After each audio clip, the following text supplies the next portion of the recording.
Tawagin niyo na lamang ako sa pangalang Daphne. Medyo weird po itong ibabahagi ko. Kahit ako nga ay hindi makapaniwala na nangyari ito sa kaibigan ko. Opo, patungkol po ito sa kaibigan ko noong sophomore high school ako. Itong kaibigan ko ay close na close talaga kami. Tipong napagkakamala na nga kaming magkapatid. Itago na lamang natin siya sa pangalang Wendy. Noong unang lumabas ang movie na Twilight noong 2008 ay naging fan kaming dalawa ng kaibigan ko.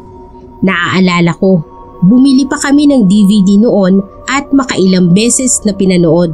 Doon nagsimulang maging obses sa mga vampirang kaibigan ko. Nag-hoard siya ng mga libro na may koneksyon sa vampira. Nanonood ng mga palabas na may koneksyon pa rin sa vampira. Para sa akin, okay lang naman yon. Normal ang ganong kilos. Kasi nga, naging fan nga siya. Kaso, isang araw, parang hindi ko na siya kilala. Pumasok siya sa eskwelahan na naka all black na damit. Makapal ang eyeliner sa mata at saka puting-puti ang balat. Paano kasi naglagay siya ng makapal na foundation sa muka at sa katawan niya? Ang sabi niya, nagtatransform daw siya bilang isang vampira. Akala ko'y nagbibiro lang siya nang sabihin niya yon. Pero nung sumunod na mga buwan, nagpapaturok na pala siya ng glota para pumuti ang balat niya.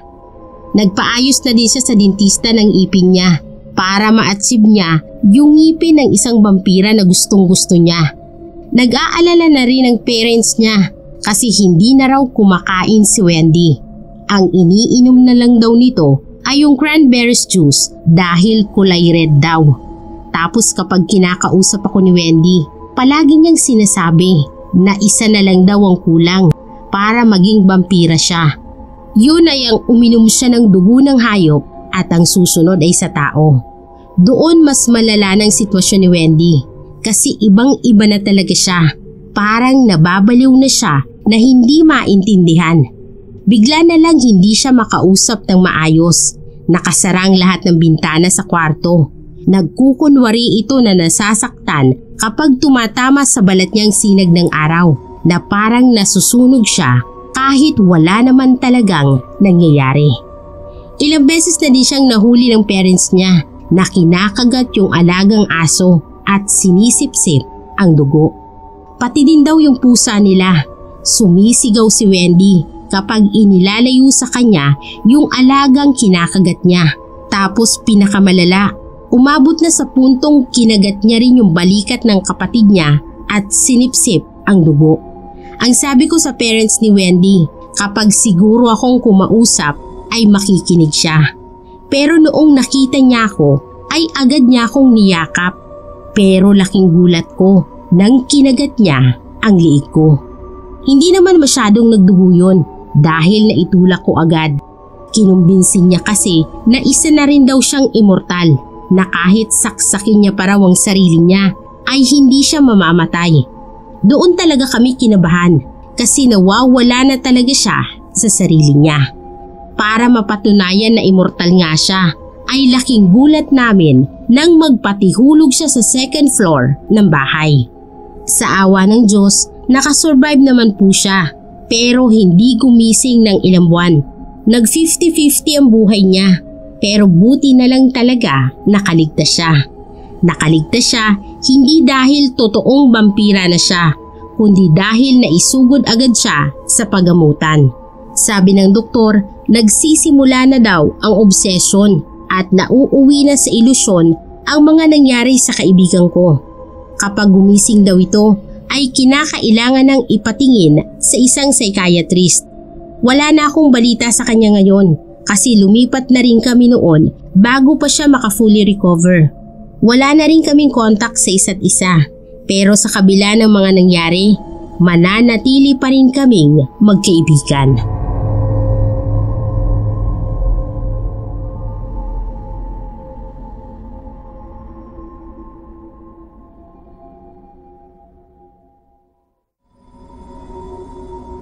Ako po si Grisel, ipinanganak at lumaki sa Maynila. Hindi ko na po pahahabain ang pagpapakilala. dahil itong mapapakinggan yung kwento ay mula sa papa ko noong binata pa siya. Ang papa ko ay may sakit na multiple sclerosis. Isa itong uri ng sakit na kung saan ang tinatamaan ay ang immune system at nerve sa utak ng papa ko. Kaya habang buhay na may gamot siyang kinakailangan na inumin. Saka consistent din ang pagbisita niya sa doktor. Mahirap dahil prone siya sa mga sakit at isa pa ay hindi na kaya ng papa ko na gumawa ng mabibigat na bagay dahil mahina na ang katawan niya. Ang dahilan kung bakit nagkaroon siya ng ganong sakit ay dahil sa isang psychopath na bigla na lang daw umatake sa kanya ng walang dahilan. Binata pa raw noon si papa. Nagpa-part-time siya sa isang construction sa isang bahay na pinapagawa sa subdivision. Lahat naman daw ng katrabaho ni papa ay mababait at nakakabiruan niya. Pero nung time na nagkaroon ng bagong pasok sa trabaho, ay doon na naganap ang hindi inaasahan. Tagatundo daw yung lalaki at mukhang mabait naman daw. Palangiti raw sa mga kasama. Habang busy daw si papa sa paghahalo ng simento, ay nakangiti daw na lumapit sa kanya ang tagatundong lalaki. At sa hindi inaasahan ni papa, na bigla na lang siyang hinampas sa ulo ng masong daladala nito. Hindi na nakadepensa si papa kasi naramdaman niyang malakas na impact ng maso sa ulo niya. Parang namanhid ang buong katawan ni papa at wala siyang maramdaman. Parang umikot ang paligid habang sunod-sunod pa rin na minamaso ang ulo niya. Nakita na sila ng mga kasama at tumakbo na para maawat ang lalaki. Tapos wala nang maalala si papa kasi nawala na siya ng malay. Grabe yung head injury na natamo ni papa. Pero good news dahil minimal lang yung blood clot na nangyari. Siyempre, nagsampa ng kaso ang pamilya ni papa doon sa tagatundo na lalaki. Pero nung nagkaharap-harap sila, ang sabi daw ng lalaki, ang dahilan niya kung bakit nagawa niya yon ay dahil nakita daw niya noon si papa sa daan. Tiningnan daw siya ng masama, tapos bumulong pa daw si papa at pinagtawanan ang lalaki. Pero ayon naman kay papa ay wala daw nangyaring ganon. Ni hindi nga raw namukhaan ni papa yung lalaki nung pumasok ito sa trabaho nila. Yun palang dahilan kung bakit hinahunting pa ng lalaki kung saan nakatira at nagtatrabaho si papa para makaganti bagay na hindi alam ni papa. Nung sinabi ni papa na hindi niya raw alam ay bigla na lang nagsisisigaw ang lalaki at sinabing papatayin ang buong pamilya ni papa. Binanggit pa ang pangalan ng babaeng kapatid ni papa at sinabing kikidnapin daw at tutusukin ang lalamunan. Kung ano-ano pa raw ang sinabi, sobrang natatakot ng pamilya ni papa dahil yung lalaking yun baka raw may utusan pa ito para maipahamak ang pamilya. Mga ilang buwan ang nakalipas, na-diagnose si papa ng multiple sclerosis na siyang naging pinakamasalimuot na yugto ng buhay ni papa. Akala nga ni papa ay ilang taon na lang ang itatagal ng buhay niya, pero nakilala niya pa si mama at bumuo ng masayang pamilya. Napag-alaman din ni papa na psychopath ang lalaking yun at ilang tao na rin daw ang muntikan ng mapatay ng dahil dito.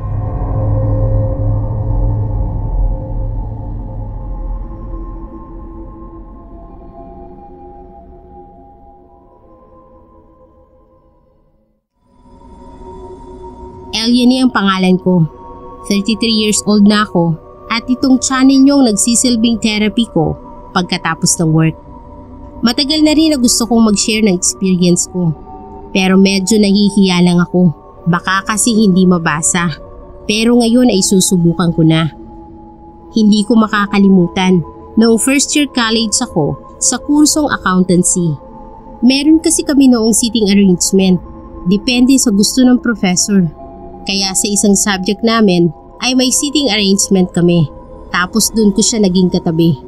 Itago na lang natin siya sa pangalang Lucille. Una pa lang ay may napansin ako sa kanyang kakaiba. Kahit na magkatabi kami, never niya akong kinausap o nginitian. Kahit ibang classmates namin, hindi niya kinakausap. Parang may sarili siyang mundo. Madalas ko rin na napapansin na kapag naiinis siya, ay palagi niyang kinakalmot ang palad niya hanggang sa magdugo. Napapansin ko yun kapag pinapansin siya o kaya naman ay tinatawag siya ng teacher namin. Feel ko lang, ayaw niya talagang napapansin siya. Kapag dismiss na, ay mas nauuna pa siyang lumabas kaysa doon sa teacher namin. Ilang beses lang itong nangyari, pero bigla niyang naiwan sa table ang isang notebook niya. Kinuha ko na lang para ibigay sa kanya sa susunod na pasok namin. Baka may ibang makakuha dahil may ibang estudyante pa ang gagamit ng classroom namin. Habang nasa daan ako, ay hindi ko mapigilan na hindi buklatin ang notebook. Siguro dahil na-curious lang talaga ako. Nanigas ang mga kamay ko nang mabasa ko ang nilalaman ng notebook na yon.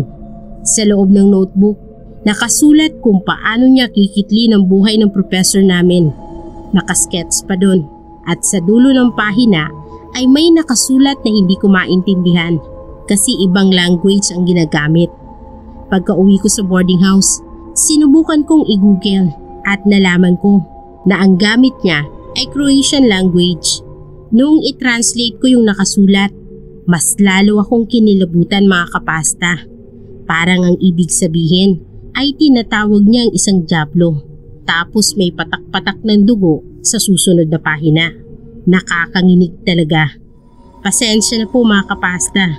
Hindi ko na po talaga kayang sabihin yung plano niya sa teacher namin dahil sobrang brutal po talaga. Naisip ko na hindi nga normal ang estudyanteng si Lucille. May kakaiba talaga sa kanya. Kaya naman napagpasyahan ko na imbis na isauli yung notebook niya, ay sunugin na lang ito. Matapos ang 2 araw, narinig ko na lang na pinag-uusapan ng mga classmates ko si Lucille. Doon daw sa dorm niya ay may inatake siyang ka-roommate. Pinagsasaksak daw ng ballpen ang noo ng roommate. Dahil ayon daw kay Lucille ay kinuha ng roommate nito ang notebook niya. Kawawa daw ang itsura ng roommate nang maisugod sa klinik. Samantalang naidala muna sa guidance si Lucille bago ipinakausap sa isang psychologist. Ang haka-haka ay may mali raw sa utak ni Lucille kaya ganoon na lang daw ka-agresibo ang ugali. Lalo akong nakaramdam ng kaba. Napapaiyak na lang ako sa gilid kasi naaalala ko yung notebook. Wala kasing nakakaalam na akong sumunog ng notebook niya.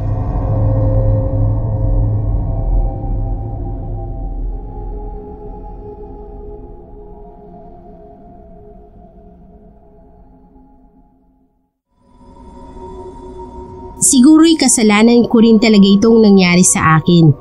Itago niyo po sana ako sa pangalang Madeline. 17 years old ako at hindi ko alam na ipinagbubuntis ko pala ang panganay ko. Wala kasing sintomas na lumalabas sa akin at hindi rin ganun kalaki ang tiyan ko. Maglilimang buwan ko pa nalaman na buntis na pala ako. Ang nakapansin lang ay yung mama ko kasi lumalaki ang balakang at dibdib ko. Hindi ko ipinagkakaila na sa ganong edad ay rebelde talaga ako. Palagi akong natutulog sa bahay ng dati kong boyfriend. Hindi ko alam na nagdadalang tao na pala ako. Kaya habang buntis ako ay umiinom pa ako ng alak at naninigarilyo pa ako ng ipinagbabawal na gamot. Alam niyo naman po siguro kung ano ang tawag sa dahon na yon. Kaya takot na takot ako noong ipinanganak ko ang anak kong si Jace. Akala ko kasi baka may komplikasyon siya sa katawan. Pero wala naman. Mababa lang ang timbang niya dahil maliit lang siya ng iluwal ko. Nangako ako sa sarili ko na magiging mabuting ina ko. Pero habang lumalaki ang anak ko ay may napapansin akong kakaiba. Tahimik lang ang anak ko at hindi mahilig makipaglaro sa ibang tao. Noong 9 years old na siya, ginilitan niya ng liig yung alaga kong aso. Yung alaga kong yun ay matagal na naming kasama. Nang tanungin ko siya kung bakit niya ginawa yun, ang sagot niya lang ay hindi raw siya makatulog. Tahol daw ng tahol. Inilihim ko yun sa mga magulang ko at sinabing namatay ang alaga ko dahil sa sakit. Ayokong pag-isipan nila ng masama ang anak ko. May isang beses na nagliliyab ang buong drawer ng damit ko. Muntik na talagang masunog ang buong bahay namin. Buti na lang ay nagising ako at agad na nakatawag ng tulong. Ang rason ng anak ko, narinig niya raw kasi ako na sinabing ayoko nang mabuhay. Hindi naman yun ang ibig kong sabihin. Stress lang talaga ako at hindi madali ang maging isang single mom, lalo na't kakaiba pa ang anak ko. Parang hindi siya nakakaintindi kung ano ang tama at mali. Hindi siya nakakaramdam ng lungkot kapag nakakasakit siya ng tao. May magulang na muntik na akong ipabarangay dahil dinagana ng malaking bato ang paa ng isang batang babae. Inareglo ko na lamang ng pera at pumayag naman sila noon. Noong mga 11 years old na siya, tinanong niya sa akin kung makukulong daw ba siya kapag nakapatay siya ng tao. At kung makulong daw siya, ay kung may sarili daw ba siyang kwarto sa loob ng kulungan. Pinaintindi ko naman sa kanya kung ano ang tama at mali, pero parang wala talaga siyang pakialam. Nang mag-18 siya, kahit mahirap sa kalooban ko, ay pinatest ko siya sa isang doktor sa pag-iisip at napag-alaman ko na sociopath pala ang anak ko. Umiiyak ako at iniisip ko na baka yun ang side effect ng sobrang paggamit ko ng illegal na gamot habang ipinagbubuntis ko siya.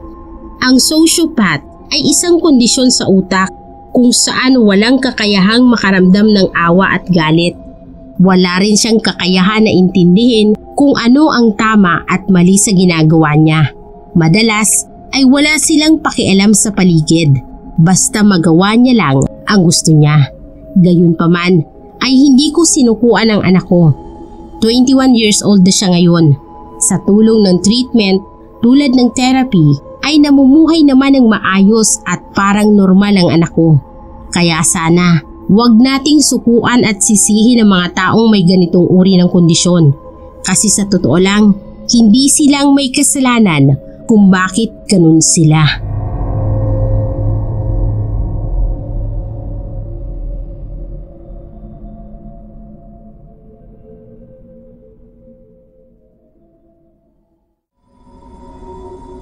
Ipapakiusap ko lang po sana na maitago ang pagkakakilanlan ko. Hindi ako magbabanggit ng tunay na pangalan at lugar. Pero ang kwento kong ito ay sarili ko pong karanasan. Tawagin niyo po ako sa pangalang Dariel. Balik po tayo sa taon kung saan 19 years old pa lang ako. Meron akong manliligaw noon. Hindi may pagkakaila na mayaman talaga siya. Kapag bumibisita siya sa bahay ay nakakotse pa talaga.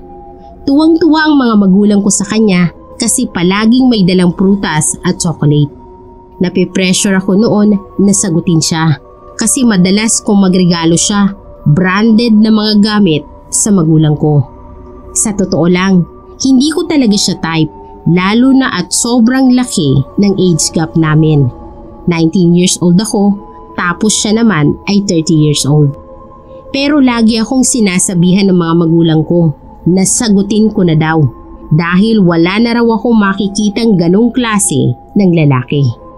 Dahil bata pa lang ako at sunod-sunuran sa magulang, matapos ang 1 linggong panliligaw ay sinagot ko na siya. Mabait naman siya noong una, pero simula nung sinagot ko siya ay doon na siya naging weird. Naikwento niya sa akin ang dahilan kung bakit niya ako nagustuhan. Kamukha ko raw kasi yung ex-girlfriend niya na matagal nang pumanaw. Nakalaunan ay parati niyang sinasabi na espiritu daw ng ex niya ay nasa akin. Kaya na in love daw siya sa akin. Hindi ako makapaniwala na sa lahat ng mga sinasabi niya. Parati siyang nagtatanong sa akin kung naglolo ko daw ba ulit ako. Ang ibig sabihin niya ay niloko raw siya ng ex niya at malaki raw ang tsansa na lokohin ko rin siya. Kaya simula noon ay hindi na ako nakipagkita sa mga friends ko na lalaki. Kahit yung mga gay friends ko ay hindi ko na rin nakakasama. Naging magaspang na ang ugali niya at napagbubuhatan na ako ng kamay. At ang pinaka nakagigimbal para sa akin ay noong sabihin niya sa akin na siya ang dahilan kung bakit namatay ang ex niya. Binantaan niya ako kung gusto ko raw sumunod sa ex niya. Nang makauwi ako sa bahay ay nagsumbong ako sa pamilya ko at sinabing makikipag-break na ako at wala silang magagawa para mabago ang desisyon ko. Sinundan niya ako sa bahay at sinuyo sa harap ng mga magulang ko para siyang maamo at kawawang tupa. Pero alam ko sa loob-loob niya ay hindi ganoon ang ugali niya. Binigyan niya ng perang magulang ko. Iyak ako ng iyak nang sabihin ng pamilya kong makipagbati na ako. Kaya nagdusa pa ako ng 1 taon. Sinabihan niya ako na kapag nakipag-break ako ay babawiin niya ang lahat ng naibigay niya sa pamilya namin, pati na ang pera. Hindi lang yun, sasaktan niya rin daw ang pamilya ko kapag hindi ako pumayag na magpakasal. Sa tulong ng pamilya ko, ikinasal kami. Nagsama kami sa kondo at doon natikman ko na ang lahat ng pang-aabuso sa kanya. Binabantaan niya ako na sa susunod na mamamatay daw ako ay hindi niya hahayaang lumipat ang espiritu ko sa ibang tao. Kasi pinaniniwalaan niya na ako ang dating ex niya. Masama mang sabihin pero masaya ako nung mawala siya mga kapasta.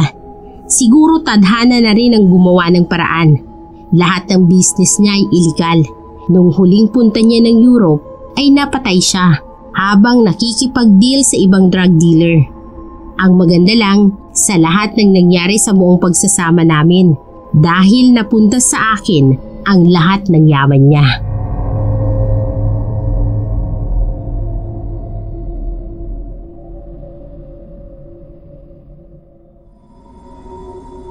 Narito po ako at ibabahagi sa inyo ang karanasan ng aking nakatatandang kapatid.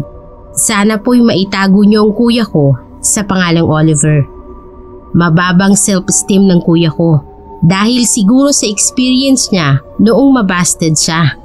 Simula noon, never na siyang sumubok na manligaw ulit ng babae.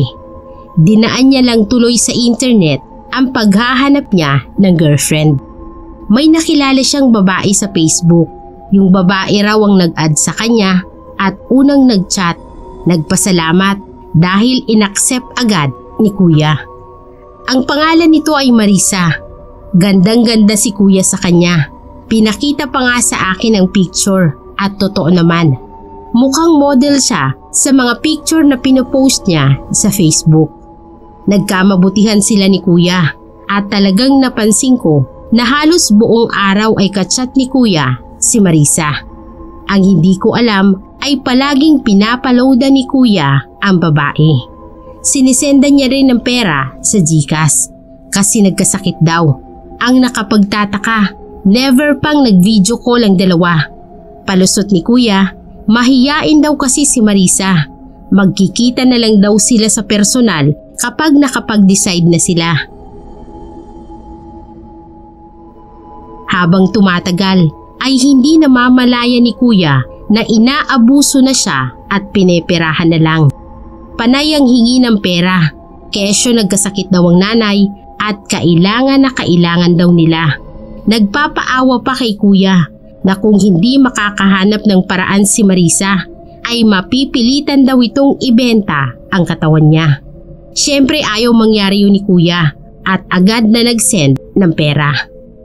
Mag-iisang taon na silang magkausap nang matuklasan ni kuya na catfish pala yung nakakausap niya.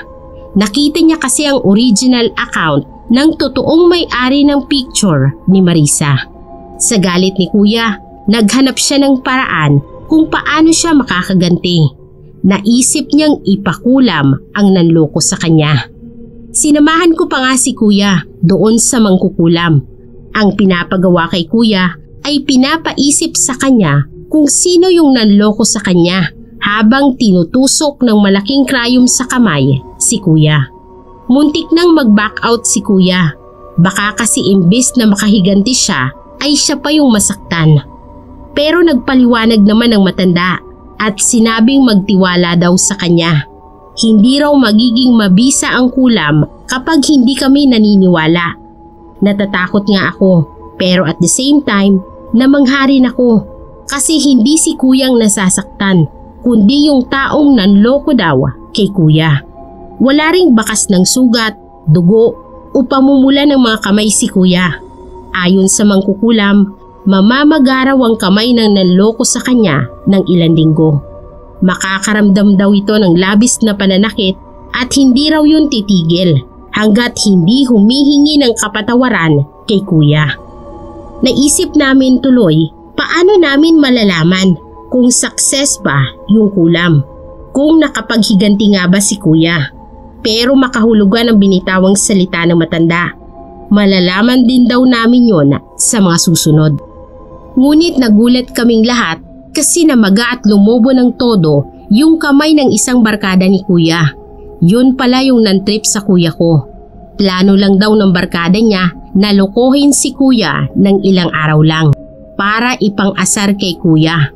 Pero noong nakatanggap na ng pera ay itinuloy-tuloy na daw nito.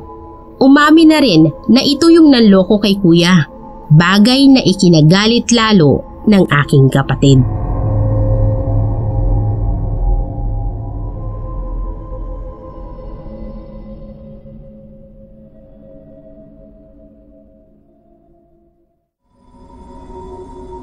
Nag-aalangan po ako nung una na mag-share sa inyo dahil sa sarili kong experience. Baka kasi mahusgahan ako ng mga taong hindi naman alam ang pinagdaanan ko. Patago po ang identity ko sa pangalang Luna. Gusto ko pong sabihin na hindi ko ginustong ganitong klase ng trabaho. Taong 2018 nang mapasok ako sa isang scam call center. Sa maniwala po kayo sa hindi, wala talaga akong ideya na yung call center na papasukan ko ay para sa scammers. Tumatawag sila ng mga target customer sa pamamagitan ng tawag at nanloloko. Nang panahon din na yon ay kailangan ko ng pera. Kung hindi ako makakapaghanap ng trabaho, hihinto sa pagdadialysis ang papa ko.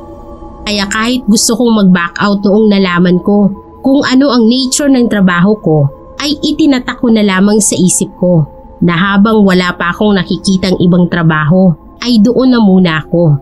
Pagtsatsagaan ko na lang. Kaya habang nagtatrabaho ako doon ay naghanap na din ako ng pwede kong maa-applyan.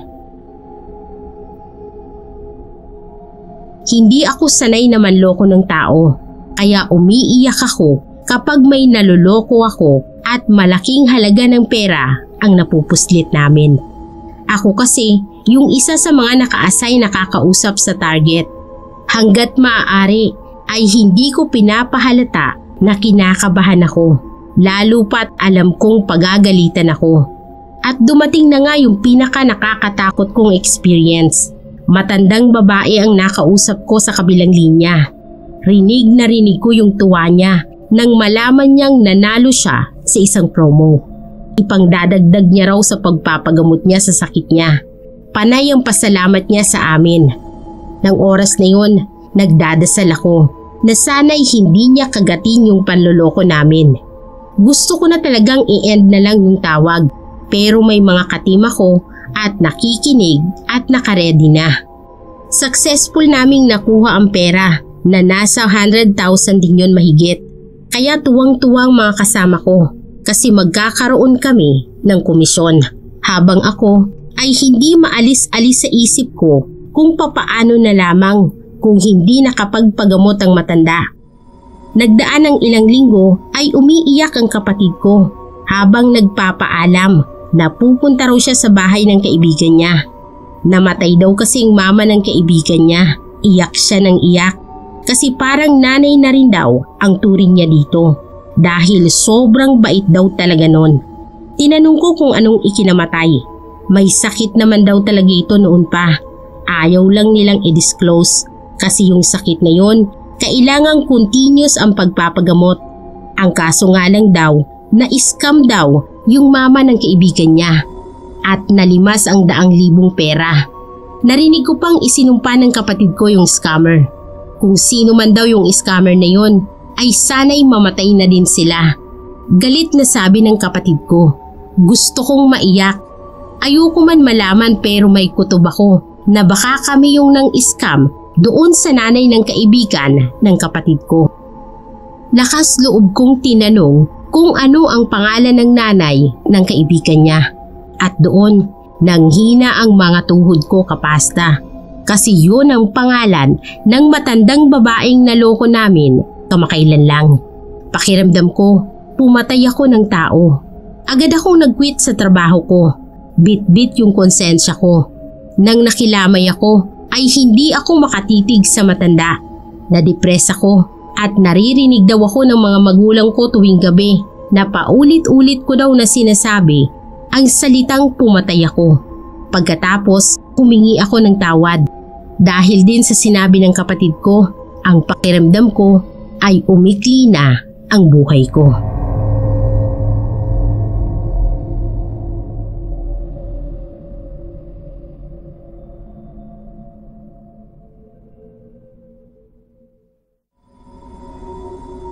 Hello po sa lahat. Ako si Sandra at ito pong isishare ko sa inyo ay patungkol sa personal experience ko po. Ako at ang matalik kong kaibigan na si Isabel. Nakipiesta kami sa Iloilo City. Hometown kasi yon ng napangasawa ng ate niya at isinama niya ako para makapag-relax daw kami dahil pareho na rin kaming burnout sa trabaho. Sobrang daming mga nakahilera na food stall. Saka syempre, yung mga panindang damit, bracelet at kung ano-ano pa. Tumitingin-tingin lang kami noon ng friendship bracelet sa isang stall nang biglang alukin kami ng ali ng paninda niyang rosaryo. Idadagdag niya daw yun sa binibili namin. Napatingin ako doon sa rosaryo. Tinanong ko kung magkano at nagulat kaming dalawa kasi parang na-overpriced naman yung benta ng ali. 250 daw, 2 rosaryo na. Mahal daw kasi yon dahil galing pa daw yon sa Vatican Church. Hindi naman sana namin yun bibilhin, pero bigla niya na lamang ibinalot yon kasama yung bracelet na binili namin. Kaya wala na kaming nagawa at binayaran na lang namin yun. Nagtawanan na lang kaming dalawa ng kaibigan ko habang naglalakad. Ang sabi ko, mukhang na-scam pa kami. Nagbiro pa nga ako na effective yun pampaalis ng malas. Kasi nga, galing yun sa Vatican. Tig-isa kami noon. Yung rosaryo ko, inilagay ko sa loob ng kwarto ko. Isinabit ko sa pinto. Ginaya ko lang yung ginawa ni Mama. Tapos yung kaibigan ko, nakita ko namang inilagay niya sa bag niya na parang ginawa niyang keychain.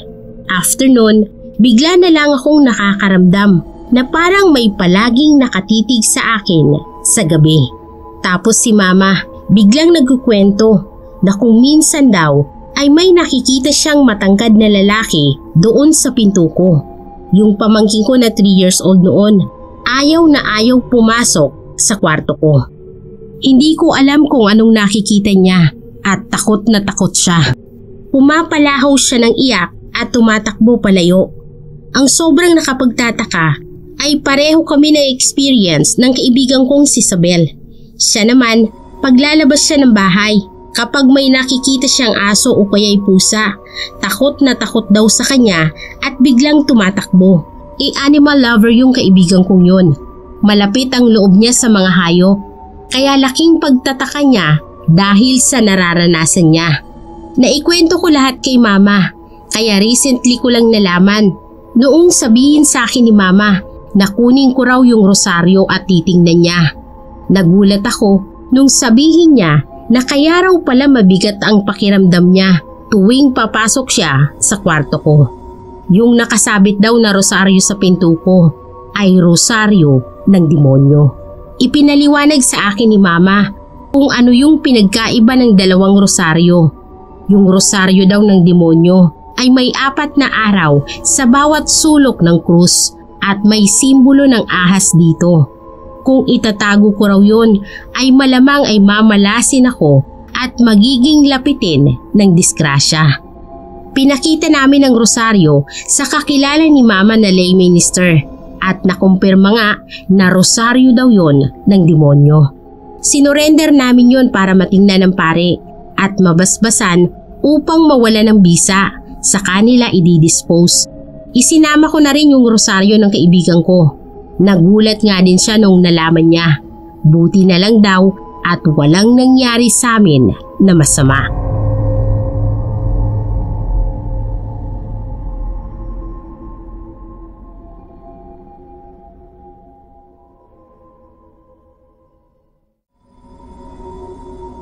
Madalas akong sumali sa mga pageant sa lugar namin at kahit sa school, ako yung pambato ng classroom namin. Hindi naman po sa pagmamayabang, palagi kong nasusungkit ang corona. May pagka-Latina daw kasi ang beauty ko. Nagpa-register ako sa isang beauty contest kung saan maglalaban-laban ang lahat ng barangay sa bayan namin. Nakapag-practice na ako, nakapag-ready na rin ako ng gown at nakapagpabook na rin ako ng makeup artist. 2 araw bago ang contest, bala ko munang magpasalon. Sa mall ako nagpunta at naghanap ng salon. May nakita ako na parang bagong tayong salon, kaya nagtanong-tanong ako. Nagpagupit ako at firm ako ng buhok, tapos nag-alok yung bakla na magfa-facial na rin daw ako at medyo dry na raw yung skin ko sa muka. Nadala naman ako sa pagsiself-stock niya at pumayag na rin ako. Pagkatapos ng facial, pina-eyelash extension niya na rin ako. Akala ko naman ay package yun, kasama na yung facial. Pero nagulat na lang ako dahil pagkatapos ng service nila ay siningil nila ako ng halos 10,000. Wala pong biro. Nabayaran ko naman po gamit ang credit card ko. Yun po yung credit card na gamit ko na inirigalo sa akin noong 18th birthday ko. Araw bago po yung pageant, nag-breakout ako bigla. Nagsimula sa maliliit na pimples hanggang sa nagkaroon na po ng mga bukol-bukol sa mukha ko. At kahit concealer, hindi po matakpan. Ang malala, namaga din po yung talukap ko dahil sa eyelash extension na nakalagay. Binalikan ko yung salon na pinuntahan ko, pero ikot ako ng ikot sa mall. Hindi ko talaga makita yung salon. Nakasuot ako ng mask at nakashade para hindi makita yung mukha ko.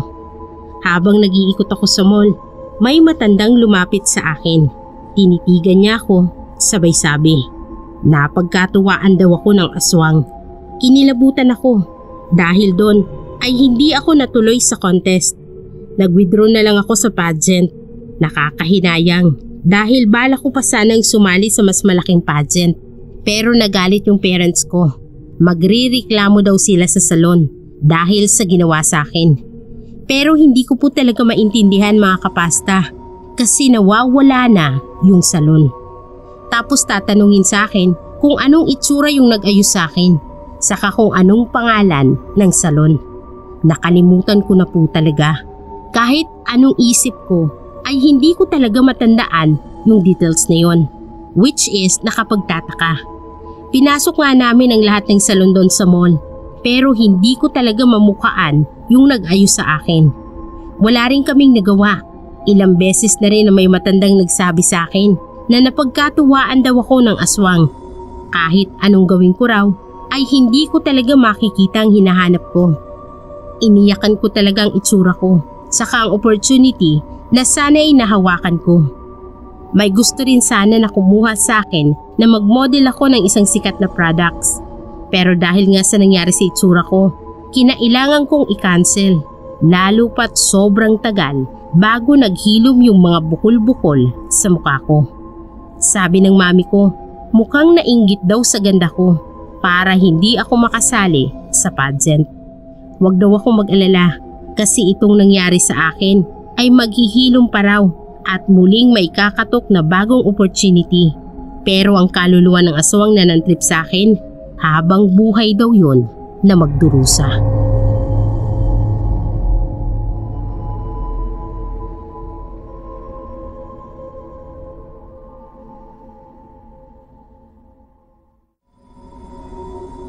Hindi ko po alam kung papaano ko sisimulan ang pagkukwento. Medyo natatakot din kasi ako na ibahagi ito. Itago niya na lamang po ako sa pangalang Ellie. Parehong walang trabaho ang nanay at tatay ko, pero magugulat po kayo dahil maayos ang buhay namin. May sarili kaming lupa at napag-aral din ako. Kapag tatanungin ako ng mga kaibigan ko kung anong trabaho ng mga magulang ko o kaya naman kapag may papel na fill upan, ang palaging sinasabi at inilalagay ko ay nag-o-online work sa internet. Pero ang totoo po, isa yung malaking kasinungalingan dahil ang totoo, ang mga magulang ko po ay mga scammer sa internet. Aaminin ko na hindi ko gusto ang trabaho nila, pero wala naman akong kakayahan na pigilan sila, lalo pa at yun ang bumubuhay sa amin. Marami silang internet account na ginagamit. Madalas, nangunguha sila ng mga picture ng mga batang may sakit tapos ipopost nila yon sa ibang internet page para makahingi ng tulong. Nagme-message din sila sa kahit sa mga celebrity na kung paminsan-minsan ay napapansin sila kaya malaking halaga ang nakukuha. Kapag may nakakabuking na scammer yung account na ginagamit nila ay agad nila itong dinidelete at gumagawa ng panibago. Sa tagal ng taon na nanloloko ang mga magulang ko, may isang nakahihindik na pangyayari ang nakapagpahinto sa kanila. May ginamit silang larawan ng namatay na batang babae. Yon ang ginamit nila para makaskam. Pinili nila yung account na sa tingin nila ay may kaya o di kaya naman ay mayaman ang may-ari. Pati ang mga foreigner ay naloko nila. Sinend ni nanay yung larawan ng namatay na batang babae at nilagyan ng nakakaiyak na caption na kahit ako man ang makabasa ay talagang nakakalungkot. Nagsimula ng magulong buhay namin. Si nanay, palagi niya raw napapanaginipan yung batang babae sa larawan. Ayaw daw siyang tigilan. Gusto daw isama si mama sa kabaong. Naisip ko na baka dulot yun ang konsensya ni mama. Pero nag-iba ng kilos ni mama. Bigla siyang sumisigaw habang kumakain kami o kaya naman ay tumatakbo siya palayo sa akin. Dahil nakikita niya raw yung mukha ng namatay na bata kapag tinitingnan niya ako. Sa takot ng nanay ko, ayaw niya akong makita. Ayaw niyang lumapit sa akin. Kwento niya kay Papa ay hindi raw umaalis ang bata sa bahay namin. Ayaw niya ring maligo dahil kahit sa banyo namin ay sinusundan daw siya ng bata. Nagwawala si mama kapag nakakakita ng bata. Kumalat na nga sa mga kapitbahay namin na nababaliw na raw si mama. Pero may mga araw naman na normal ang pag-iisip ng nanay ko. Nakumbinsi ng nanay ko na ipa-check up si mama dahil nag-aalala na talaga kami. Hindi namin malaman ang gagawin nang ma-diagnose si mama ng schizoaffective disorder, isang uri ng sakit na may koneksyon sa schizophrenia. Sabi ng ibang doktor, mas malalang bersyon daw yon. Nahinto na rin sa pang-iiskam ang tatay ko at pinili na lang na gamitin ang natitirang pera para magtayo ng potato price business. Alam ko po na sasabihin nyo na karma yon sa pamilya namin dahil sa kasalanang ginawa ng magulang ko. Pero hindi ko pa rin maiwasan na malungkot. Siguro nga, lahat ng ginagawa nating mali ay may kabayaran.